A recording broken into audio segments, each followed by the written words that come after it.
जसे कुंभमेळ्याला लाखो कोट्यावधी भाविक संत महंत एकत्र येतात, तसेच पहिल्यांदाच गोव्याच्या पावनभूमीवर 17 मे ते 19 मे कालावधीत एक दिव्य आध्यात्मिक कुंभमेळा भरतो आहे.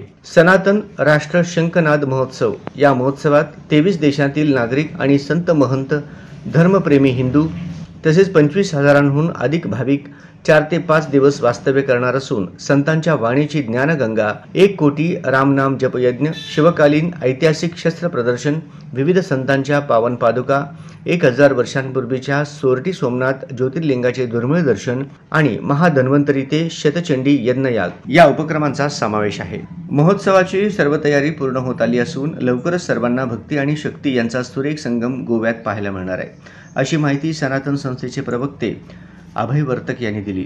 ते फर्मागुडी, फोंडा, गोवा येथील अभियांत्रिकी मैदानावर आयोजित पत्रकार परिषदेत बोलत होते. यावेळी महोत्सवाची सिद्धता पाहिल्यानंतर झालेल्या पत्रकार परिषदेला उद्योजक जयंत मिरिंगकर, गोमंतक मंदिर महासंघाचे सचिव जयेश थळी, हिंदू जनजागृती समितीचे गोवा राज्य संघटक सत्यविजय नाईक, सुचेंद्र अग्नी उपस्थित होते. यावेळी श्री अभय वर्तक पुढे म्हणाले की सनातन धर्माचे विश्वव्यापक कार्य करणारे सनातन संस्थेचे संस्थापक सच्चिदानंद परब्रह्म डॉक्टर जयंत बाळाजी आठवले यांच्या 83व्या जन्मोत्सवानिमित्त होणारा हा महोत्सव म्हणजेच रामराज्याच्या दिशेने एक सामूहिक पाऊल आहे.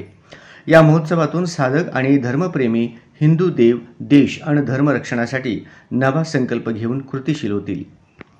गोव्यात सर्वत्र जागृती करणारे शेकडो फ्लेक्स फलक, विविध चौकात शंखनाद करणारे भगवान श्रीकृष्णाचे कटआउट्स, विविध मार्गावर स्वागत कमानी, साधू संतांची छायाचित्रांचे भव्य फलक, महोत्सवाच्या मुख्य प्रवेशद्वारावर मंदिराच्या आकाराची भव्य कमान आदी भक्तिमय वातावरण निर्माण करत आहेत.